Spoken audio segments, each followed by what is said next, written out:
We're so glad you're here to join us. I'm Randy. I'm Tammy. And this is All About Living. Tammy and I live in the deep woods in North Florida.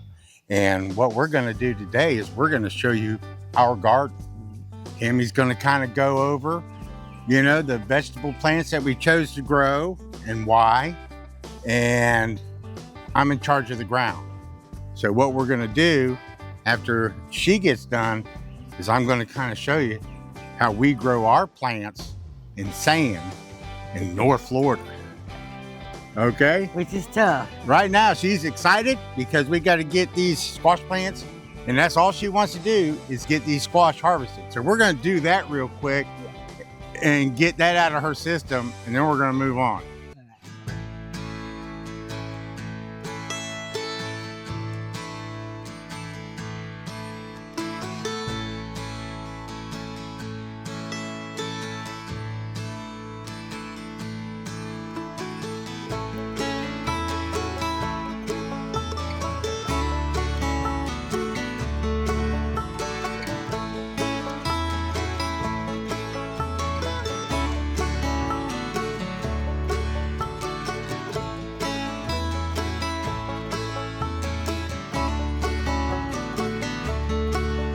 Today we're going to harvest our squash. I started these from seed 60 days ago, okay? And they stayed in the pot for about a month. Then I put them out and they have grown this much inside of a month. And I am ready to harvest. This is actually my third harvest because I took these little tiny itty bitty ones because we just couldn't wait. And these are crook neck. They'll only last, I don't know, I might get one more month out of them, but by July, I'll have to pull these plants and start putting in fall crops because the heat here will just demolish them. But I'm expecting out of this dozen little plants to get enough for fresh eating and to put a few in the freezer and give some away. My neighbors were already asking me where my squash ready yet. So we're gonna get to this. All right. This squash is too big. It's too bumpily, but it'll make good fried squash. I like them when they're really young and tender. And so let's find us one that's good and tender. Okay, now these are the right size. These are perfect eating squash for anything you want to do. Just boil them in butter, put them in squash and onions in a little butter or bacon grease.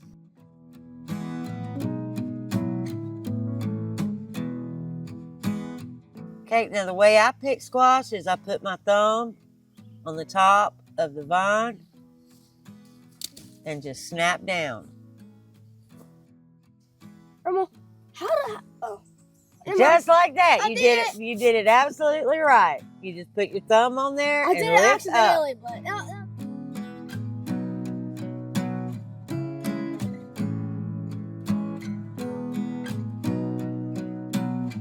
And I actually have a couple of zucchini. Now these are Coco Zell zucchini. They're light green striped. Their skin doesn't get hard. They are my absolute by far favorite. I mean, when you get them in the store, you're basically getting like, what do they call them? I forget. I'll put a little thing in there. But anyway, the ones in the store are always like true green and their skin is thick. So, they can ship them all over. But the Coco Zells are so tender and that skin just is like so sweet. They are wonderful. Okay, and I have one that's ready to go way down in here.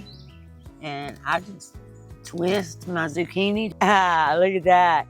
And this one is a little misshapen. Normally they're not skinny in the middle like that. So I'll see if I can find a better one.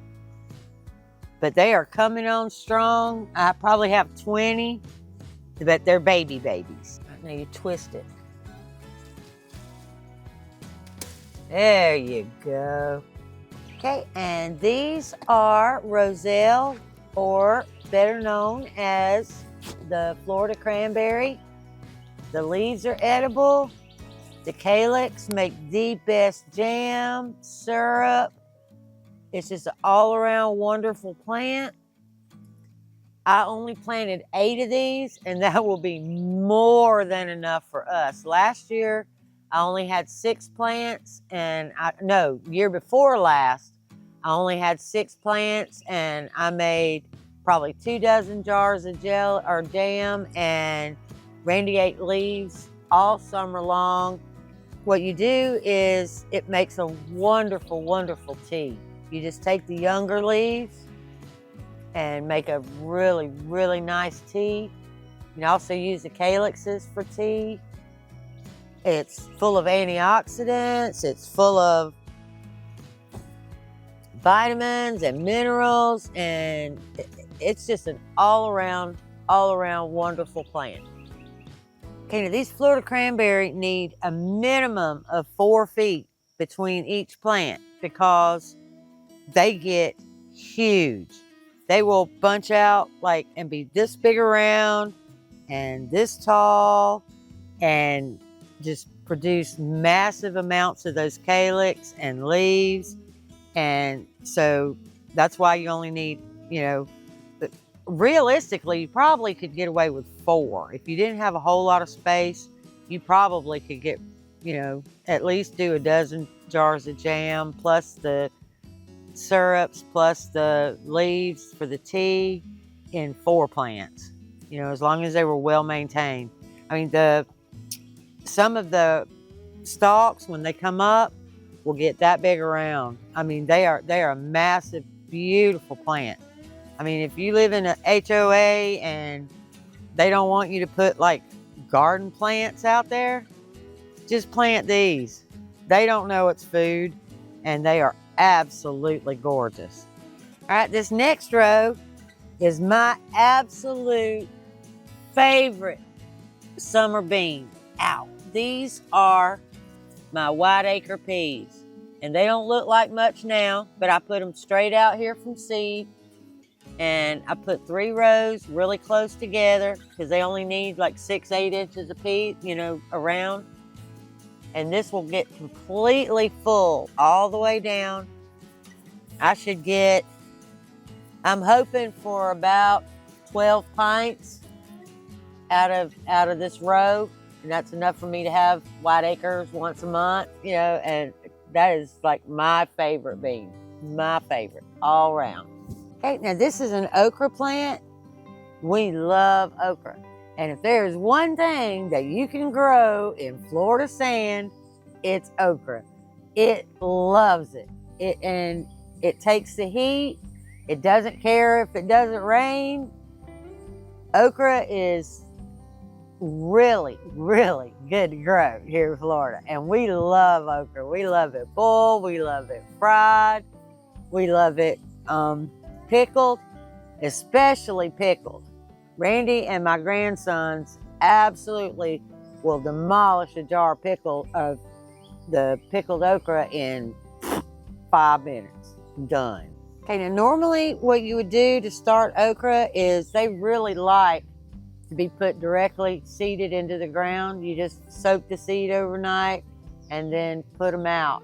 Well, our garden wasn't ready when I needed to get them out. So what I did was I used these Dixie cups, and I planted 1 seed in each Dixie cup and then waited for it to come up, and then I planted the Dixie cup. Okay, so as you can see, I just directly put the Dixie cup, the little paper bathroom cups, I just tore the bottom out and put the whole Dixie cup in the ground, and they are doing wonderful. And this is an empty row. I planted green beans all the way from one end to the other, and I have about 6. Randy says 5 that actually came up. I think there's 6. But anyway, that's it out of this entire row. I don't know if the seeds were too old or if it's too late in the year. green beans really should have been put out in March, and we didn't have the garden ready then. And so I tried and failed. So I need to find something and just redo this row. Here we have our tomato plants, and if you remember when we set this up, I put little tiny starts that I grew myself from seed, and they were about that tall, and they're already up to my trellis, which is a good 2.5 feet off the ground. They're already setting fruit, and what I do is I come in here and I take off all those little offshoots out of all the centers so that I have one straight vine to grow up, because these are indeterminate tomatoes, which means that they just keep right on growing, and you get more tomatoes through the growing season versus determinate tomatoes, which only get this high and you get one crop and then they're done. So I really prefer the indeterminates. And besides taking these out of the inside, I want to make sure that I don't have anything, no leaves touching the ground. That stops a lot of the disease. And I just make sure that I keep pulling it until there is nothing touching the ground. Then I'll go on to the next one. See, I've got little tomatoes coming. I'm so excited. I just pick those out, go around the bottom, and make sure that nothing is touching the ground. You're not hurting the plant, but you want to keep that clear, and you want to keep it completely off the ground. That stops a lot of the soil-borne diseases. It helps with powdery mildew. Anything that tomatoes are susceptible to usually comes off the ground. And so I try to keep them up. At these little clips, I got them at the Dollar Tree for $1, back when they were still $1. And what I do is I just clip that right to the post, and I'll do that as it comes all the way up, and just lightly put it on there because I just want it to hold and grow up my trellis. If y'all watched our previous videos, you know this is the first year for this. We just decided to try this. So this is an experiment in the making, and so far, so good. You know, I planted some zinnias on the outside for pollinators. I have cantaloupe that are going to grow up the trellis. I have rattlesnake beans. I have some cucumbers. I really don't think my cucumbers are going to make it. I mean, I'm not going to pull them, but we didn't get, we put just straight up fill dirt in here, and then we're going to add the rabbit and the chicken manure, and I guess we didn't add enough. Anyway, it started out not doing so hot, and then Randy came back over here and he put another couple of wagons full. He put a couple of wagons full in here, and that really has made a difference. See how green everything is, and it's starting to really pop. I'm even getting weeds. How about that? And all of my rattlesnake beans are up, and rattlesnake beans are pole beans, and then they can be cooked fresh or as green beans or dried and put in jars for later. And yeah, they're doing great. Everything is great, especially those cantaloupes. Those cantaloupes are really loving it. And I put 3 of them in here. I probably got too many cantaloupes for just Randy and I. I'll probably be gifting a lot of those. We're out here in the garden. Of course, earlier I told you I'm the one that's in charge of the ground. All right, it's up to me to make sure that the foundation for the vegetable plants are, you know, pretty solid, okay? Now, when we moved out here initially, you know, 10 years ago, you know, Tammy's vision of her garden was basically a permaculture type garden. Well, we worked on that for several years. I mean, she came out here and she tried to maneuver and manipulate her way through pollinators and friendly plants and so forth. But I'm gonna tell you what, it did not work. And she'll tell you, you can go back and watch some of our earlier videos. She'll tell you that permaculture just didn't work for us out here. All right. I mean, now we live in a neck of the woods that is totally inundated with insects. Okay. And one of the hardest things to do when you're growing a vegetable garden is, you know, keeping the bugs off your plants. So over the last, I guess, 3 to 4 years, we've devised our method of growing our garden. As far as our garden is concerned, you know, these plants don't last long enough to worry about being in a permaculture environment or over a hugel. So what I need to do is I need to show you, or I need to kind of explain to you a little bit about how we do it and the reason for that. You know, there's like 3 or 4 different things, and I think I'm going to hint on just like 3 of them.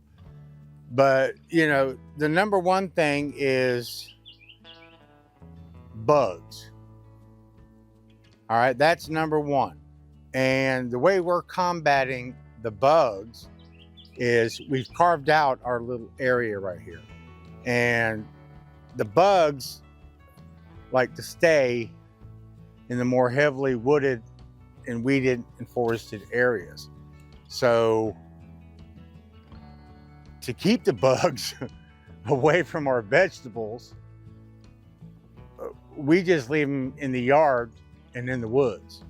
All right. Now, if you'll go back and watch our trellis video, you know, we had the chicken tractor along the back side of this one area, and we got all those sunflowers and we got all those plants, right?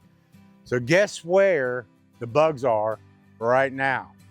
All right, they're in the weeds and they're in the heavily dense areas. And so guess what's happening to our plants? We're kind of like almost bug free. All right.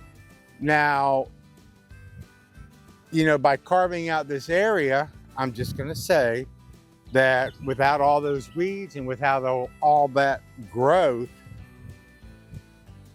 you know, within the limits of our compound here in our garden, you know, our plants are relatively free of the insects. All right. And so, oh yeah, I wanted to explain something. You know, Tammy, she, you know, she's one for not wanting to be uniform. All right. She doesn't like to do uniform things, you know. I mean, like the Indians, they always planted their stuff in round circular areas, and, you know, everything got scattered around. That's all fine and good, except I think I understand why farmers plant in rows now. And that's because my rototiller has wheels on it and they go straight. So what happens when we do have to do a weeding session, I run my rototiller down in between the aisles to take out the weeds. And that pretty much works for us, okay? The second thing is, you know, we have to deal with nematodes, all right? North Florida, and especially in the sand, is notorious for nematodes. But the only way that you can combat the nematodes is to have rich organic soil. And what we do here is, you know, I mean, it's all dirt, it's all sand, but we add rabbit manure and chicken manure into our planting holes in order to fend off the nematodes. And we're going to show you a little bit more about that in just a minute. The next thing is Florida sand. Let's just say this: Florida sand does not hold water. You cannot water sand in Florida and expect it to still be wet, okay? And one thing that the rabbit manure does is it actually absorbs and holds water.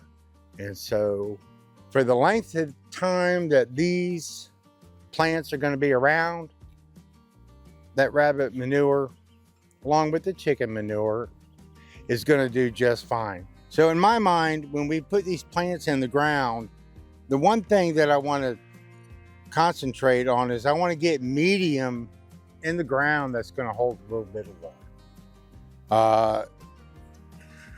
What we have, if you'll look, like right there, you'll see these little round pellets.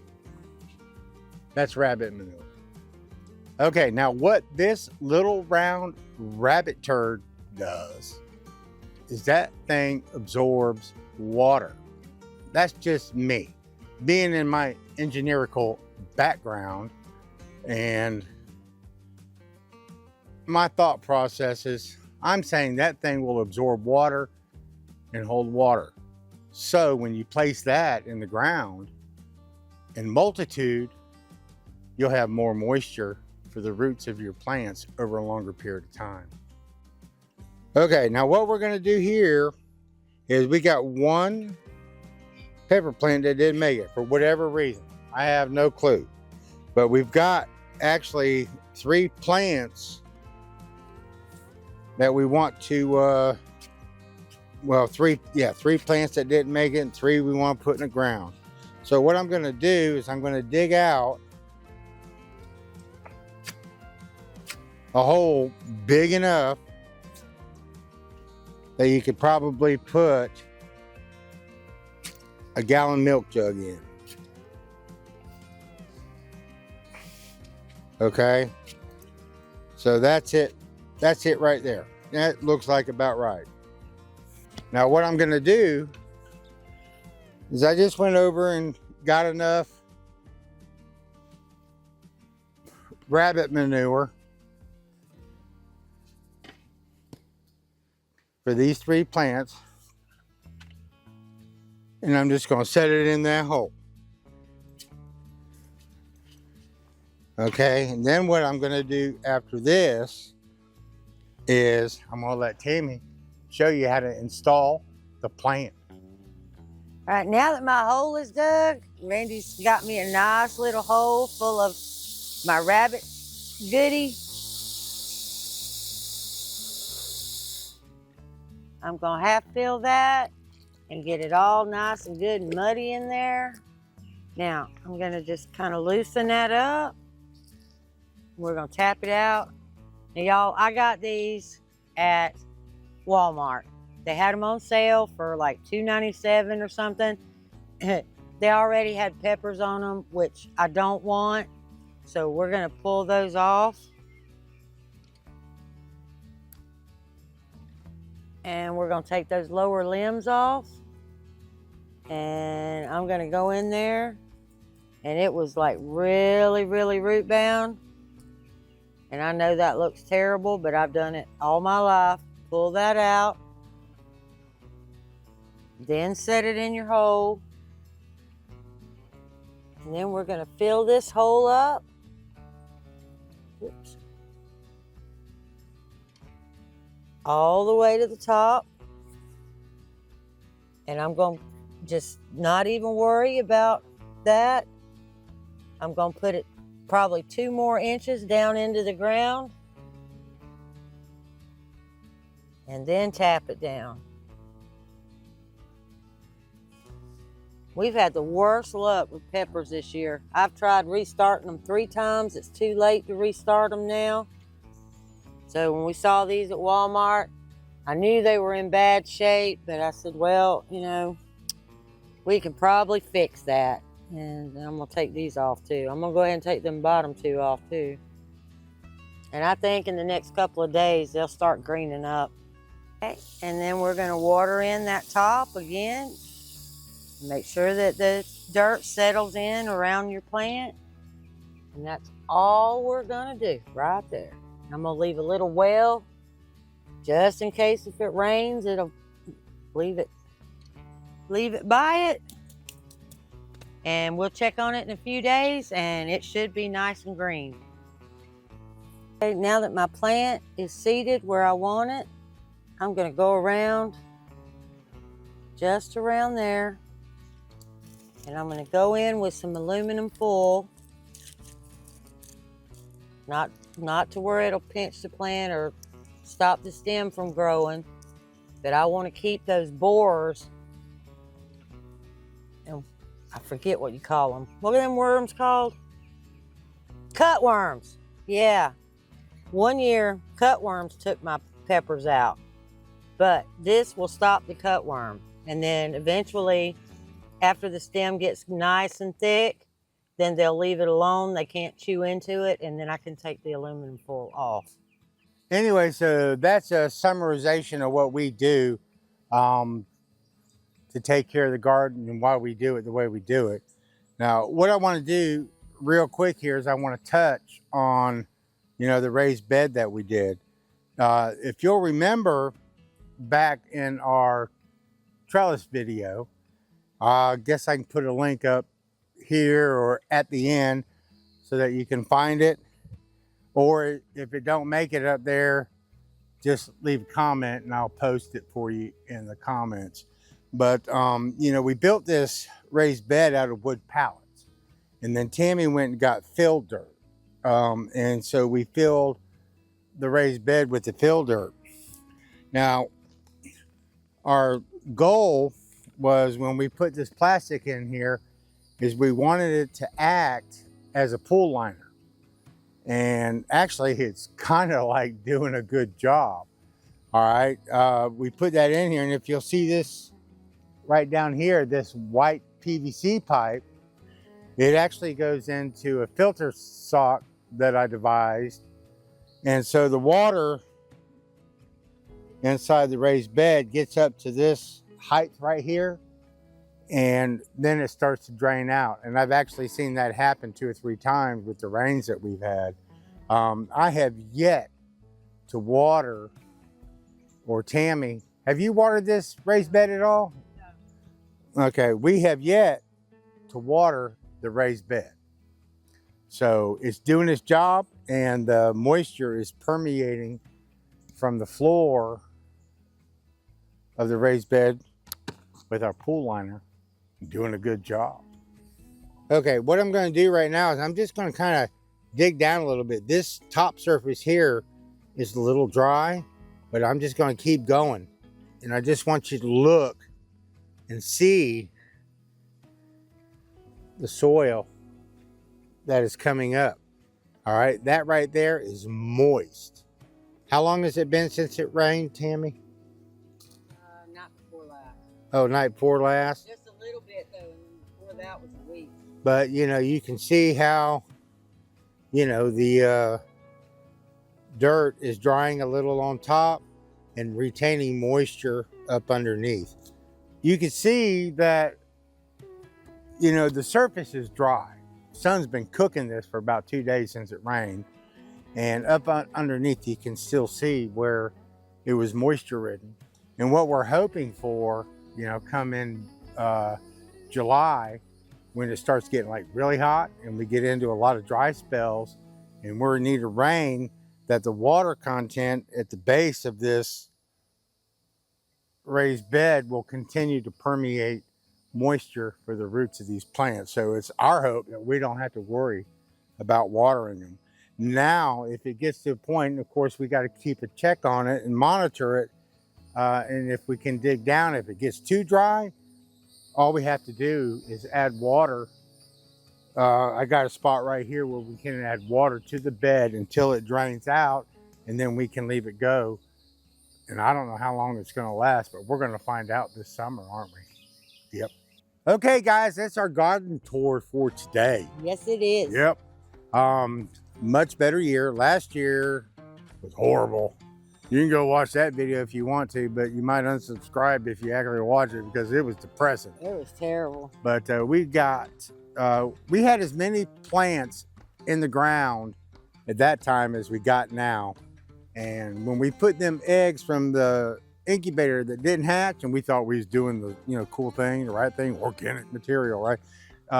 Well, the coons enjoyed it Yeah, more immensely. than we did. Yep. Or the possums, armadillos. Armadillos, I don't know what did it. But It something don't matter. Ate everything. But I'm gonna tell you what, if something comes out here this year, I'll be sitting outside with a light. Yep. But it's gonna be awesome. I'm so happy for Tammy. She is excited about this particular garden because we've expanded our vegetable selection. Yeah. we did. Okay, and we've got the tomato trellis up. The tomato trellis is finally up. I could never grow indeterminate tomatoes because I never had a trellis for them to climb on. And now I do. I am so excited to see how far and how tall and how many tomatoes I can get. I cannot wait. Oh God, if we just keep the bugs off them. They're right next to the edge of the of the garden, but we're Yeah. gonna do our best. Yep. Tammy's got a vegetable. I got a homemade bug spray. I've been spraying. Yeah, and if you want, it's in the playlist. It's under gardening, which I don't know if it, but whatever. It's full of garlic and onions and so forth, and then she sprays that on the plants And really it kinda, hot pepper. and really hot pepper, and it camouflages the scent of the plants, which not deter, but prevent the bugs from finding it. And we got this trellis right here with this little raised bed, and I'm so excited for her. Yeah. Well, yeah, but I get to do a lot. Yeah, of he the gets work. to eat. Yeah. I get to eat, but I got to do all the work to get it going. No, she does it. She did a great job. She does all the planning. I do the groundwork. She does the planning. All right, y'all take care and you have a good one. We're out. Bye. Bye.